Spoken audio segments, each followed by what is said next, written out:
Assalamualaikum warahmatullahi wabarakatuh.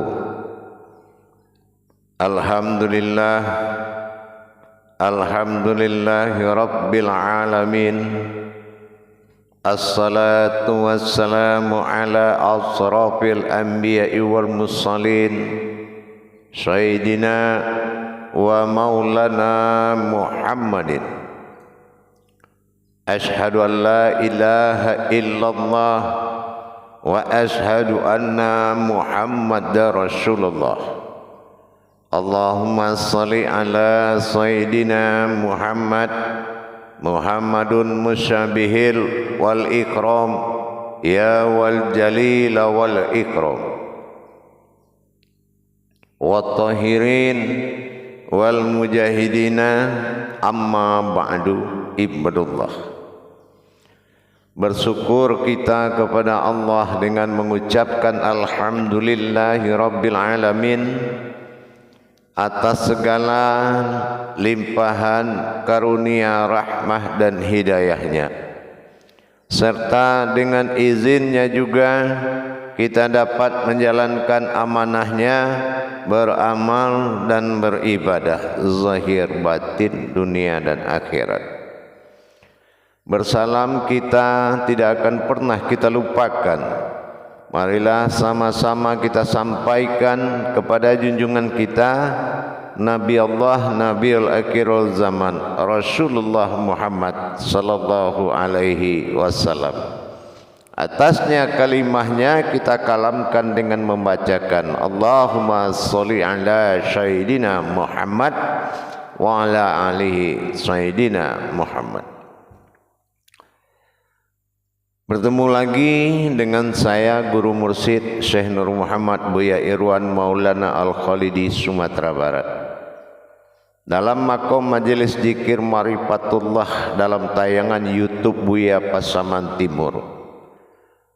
Demi meningkatkan iman dan takwa kita kepada Allah, tentunya kita harus bagaimana caranya belajar mendapatkan hakiki ketuhanan pada diri kita, sehingga terangkatlah martabat Allah pada diri dan berakhir kepada ketinggian derajat sebuah ibadah. Kalau martabat Allah pada diri ini tidak termuliakan oleh kita, maka kita tidak akan tahu bagaimana hukum hakikat ketuhanan dan hakikat keumatan dalam satu buah diri. Inilah yang menjadi sebuah persoalan yang sangat serius di tengah umat-umat beragama. Ketetapan hakikat Tuhan dan hakikat keumatan dalam satu buah wujud diri, ini adalah suatu persoalan yang wajib diselesaikan dan dituntaskan sejelas-jelasnya. Kenapa begitu?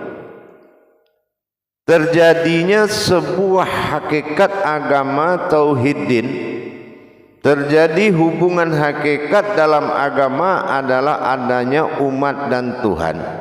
Penyembahan kepada Allah tentu menjadi suatu perhatian yang sangat serius, yang sangat menjadi sebuah perhatian khusus. Kejelasan posisi Tuhan dalam diri dan posisi umat pada diri dalam satu maujud yang kita rasakan hidup kita ini, tentunya kita harus mendapatkan dua jiwa dalam satu tubuh. Mendapatkan dua jiwa dalam satu tubuh ini tidak artinya dua tubuh atau ada tubuh dalam tubuh. Yang dimaksud jiwa dalam tubuh ini adalah hakikat hidup, yaitu hidup yang berhakikat. Karena hidup ini adalah hakikatnya Allah, maka kita harus mendapatkan dua wujud tersebut. Untuk itu dalam waktu dan kesempatan yang kita muliakan ini, melihat kita kepada sebuah password dalam Al-Quran, ibaratnya sebuah password, yaitu kunci Al-Quran, yaitu alif lam mim. Timbul pertanyaan yang sangat banyak dengan hadirnya 3 huruf dalam awal Al-Quran.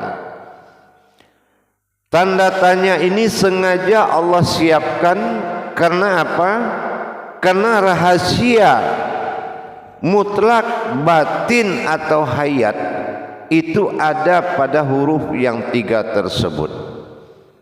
Itu awal. Dan kita lihat pada akhir Al-Quran, kesempurnaan juz ke-30 itu ditutup dengan surat An-Nas.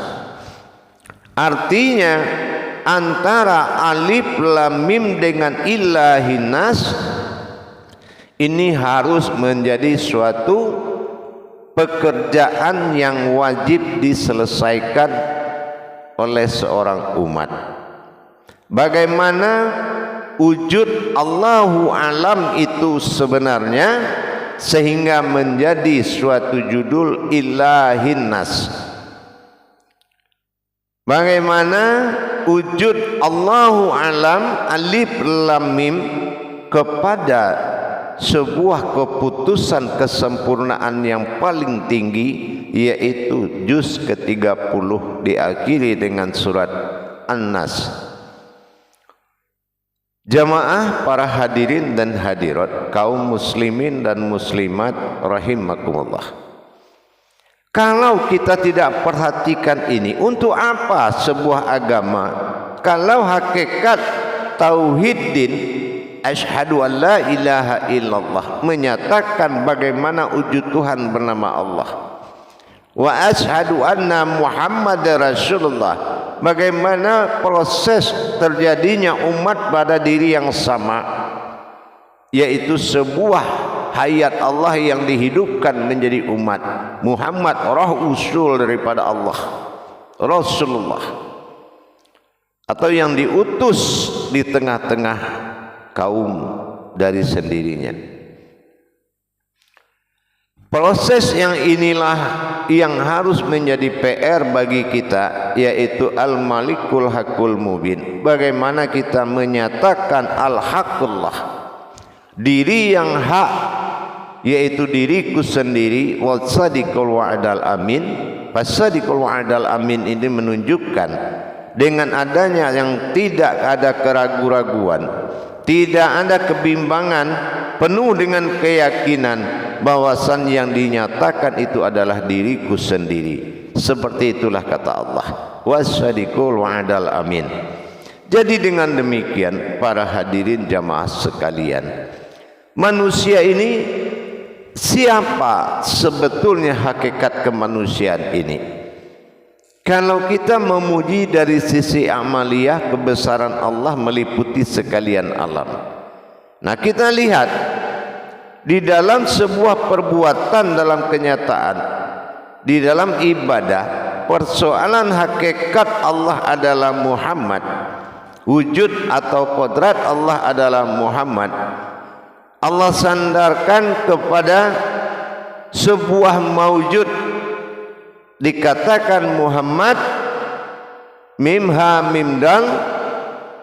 Dalam hal ini kita harus melihat kewujudan tadi. Siapa di balik kodrat Muhammad itu sendiri? Begitu juga kita melihat kepada kodrat yang maujud disebut dengan kodrat zahir atau Adam.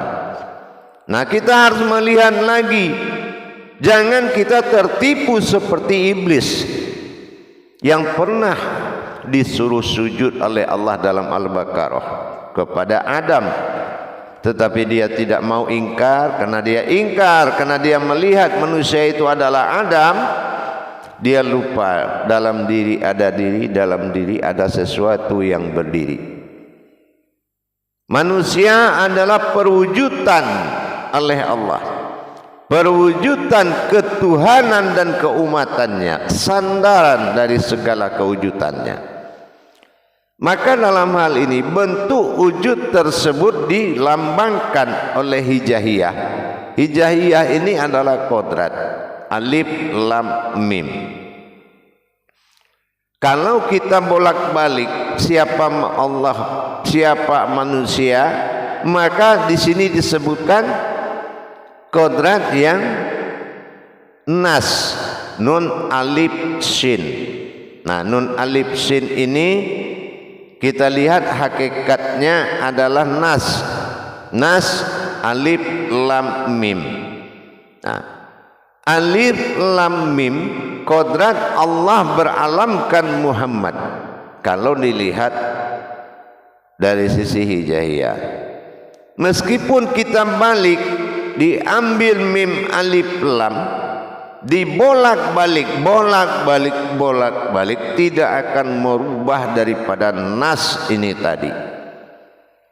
Alif lam mim Allahu alam, kita lihat apa seperti Allahu alam itu. Alif lam mim, alif Allah, lam maujud, mim itu adalah Muhammad. Jadi Allah adalah alamnya Muhammad. Dibalik lagi mim alif lam, Muhammad itu alamnya Allah. Dibalik lagi lam alif mim, alam Allah itu Muhammad. Sekarang tidak ada perbedaan dari wujud yang dibalik-balik. Jadi kita bolak-balik posisi hijaiyahnya, tetap dia mewujudkan, tetap dia sebuah wujud yang mewujud. Nah, perwujudan Allah pada diri ini yang dikatakan ilahi nas. Kehidupan Tuhan itu wujudnya manusia. Ilah itu Tuhan, nas itu manusia. Karena ada maka hayat, dikatakanlah hayatullah al-innasun.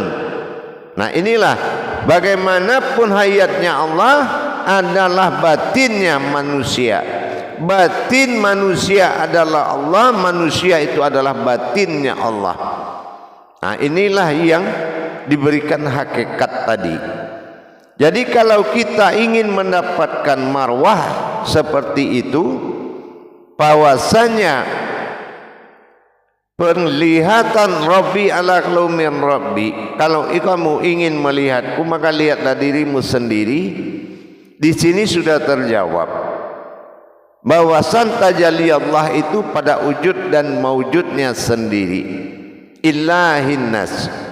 Nah, kalau kita ingin mendapatkan wujud Allah adalah manusia, wujud Tuhan adalah manusia, kalau dikaji wujud Allah alif lam lam ha bertemu ihsan, yaitu diri kehambaan. Tapi awal diri adalah Tuhan ilahis nas, ba'dal wahid tunggal awal jadinya. Maka kita melihat ilahin nas, itulah Tuhannya manusia. Tuhannya manusia artinya kodrat ketuhanan itu adalah manusia. Karena kodratnya diwajibkan menyembahnya, ini yang dikatakan zahiru al-abdi. Bagaimana zahiru ini bisa mendapatkan Rabbi? Setiap zahir itu menuju Tuhan. Zahiru wa Rabbi. Zahiru wa Rabbi. Batinu wal abdi.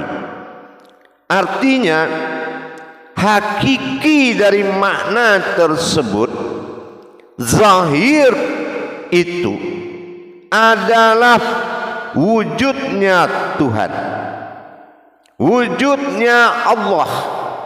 Nah, itu zahiru wa Rabbi.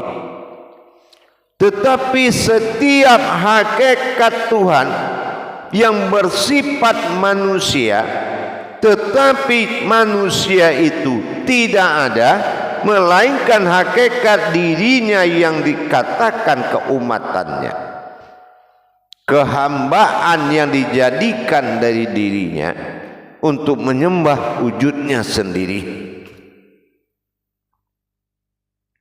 Ini dikatakan wal batinu abdi. Setiap yang dijadikan dari batin adalah umat.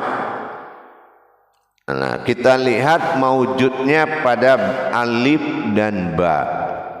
Ba bara'ah al-batinu, baqah. Setiap ba itu adalah pemisah yang tidak menetapkan atau memperlihatkan. Ini namanya batin. Nah, sementara alif adalah kodrat ketuhanan al-lamfa, al-lafa atau al-lamfa atau alam batin, alam batin. Jadi kalau diri adalah batin dan alamnya adalah alif, berarti kodrat alif adalah Tuhan, kodrat ba adalah umat. Maka dikatakan alastum bi rabbikum, ba menjawab bala sahidina. Inilah percakapan alif dengan ba. Jadi kalau kita sudah paham demikian, maka maujud manusia ini adalah sebuah wujud ketuhanan, wujud Tuhan, maujud Tuhan. Sementara wujud dari itu adalah sir yang tidak bisa ditetapkan wujudnya atau diumpamakan. Dan itu ada di antara batin dan ma'ni. Nah, itulah di tengah-tengah dada kita, namanya wujud. Wujud itu, di dalam wujud itu ada dinamakan dengan Baitullah. Itulah dada. Disitulah kita beradab kepada Allah di dalam hidup dan beribadah di alam Baitullah. Dengan demikian, ilahin nas yang diwujudkan Allahu alam, maka dikatakanlah kesimpulan manusia itu adalah alam, sebuah alamnya Allah. Ini yang dikatakan as-sajadah, yaitu batasan. Manusia alam demi alam, alam demi alam, tapi manusia adalah batasan alamnya Allah. Jadi kalau sudah bertemu manusia, mereka sudah bertemu dengan batasan Allah bernama manusia. Ini as-sajadahnya Allah atau tempat samadullah. Jadi dengan kita sudah memahami hakikat diri sebetulnya Allahu alam, yaitu adalah diri yang berwujud Tuhan, diri yang menjadi maujudullah, yang dikatakan ilahin nas, yaitu wujudnya Tuhan, wujudnya manusia. Inilah manusia adalah salah satu hakikat ketuhanan, wujud dari Tuhan itu sendiri. Tetapi apakah bisa terjadi gejolak aras itu? Belum tentu kalau kita tidak mendirikan salahu dhaimnya, yaitu mendirikan hubungan batin.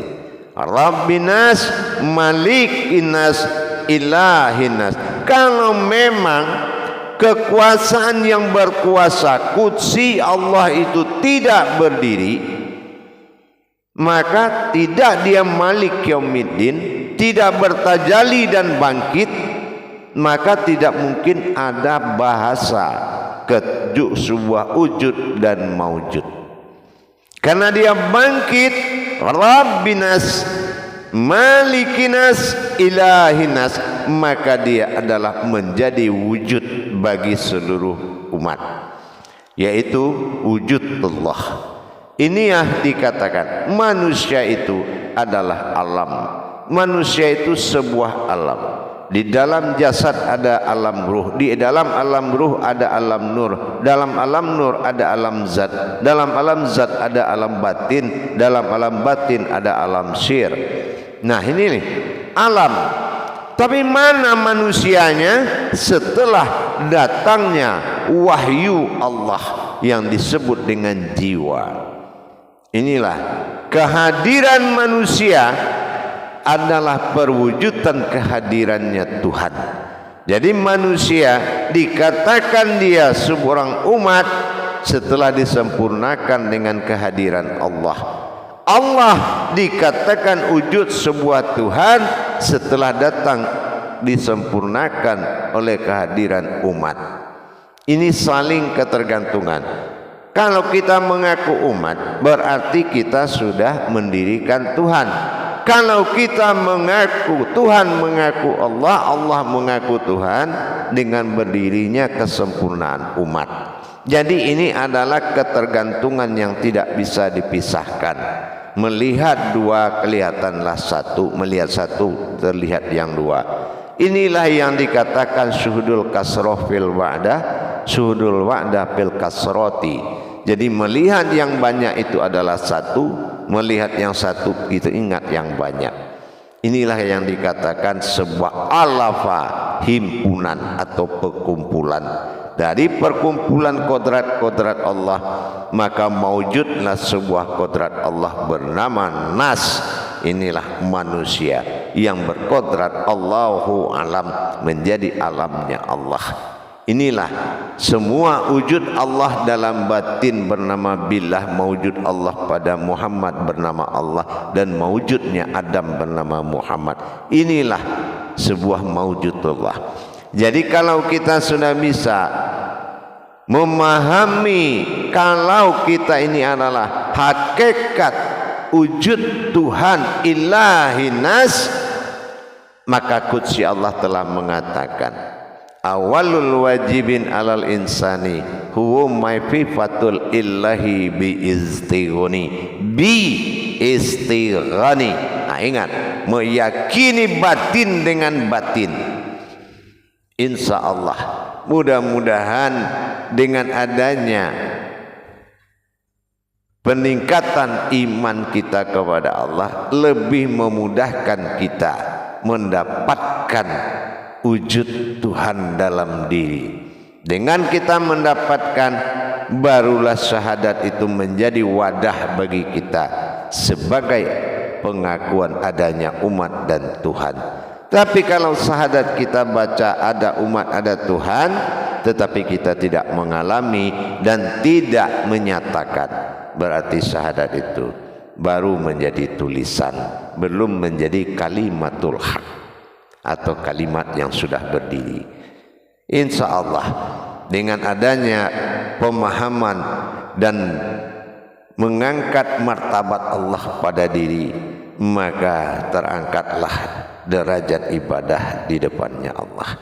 Ibadah yang sebenarnya, ibadah yang hakiki, manusia itu tidak bisa melupakan Allah dengan dirinya sendiri. Barakallahu ya Karim, ya Rahman, ya Rahim. Mudah-mudahan bermanfaat buat kita semua. Bagi yang ingin mendapatkan bimbingan dan tuntunan dari kajian Ma'rifatullah, bagaimana kita bisa menjadi suatu kodrat Allah pada diri yang berwujud diri, mudah-mudahan lebih memudahkan kita dalam bertauhid, meningkatkan tauhid iman kita luar biasa, diwajibkan. Insya Allah mudah-mudahan berkah dan bisa diterima dan menjadi suatu adab yang lebih tinggi, bukan bekerja tanpa adab, beradab hati berilmu, insyaallah. Barakallahu ya Karim, ya Rahman, ya Rahim. Akhirul kalam, wabillahi taufiq wal hidayah. Wassalamualaikum warahmatullahi wabarakatuh.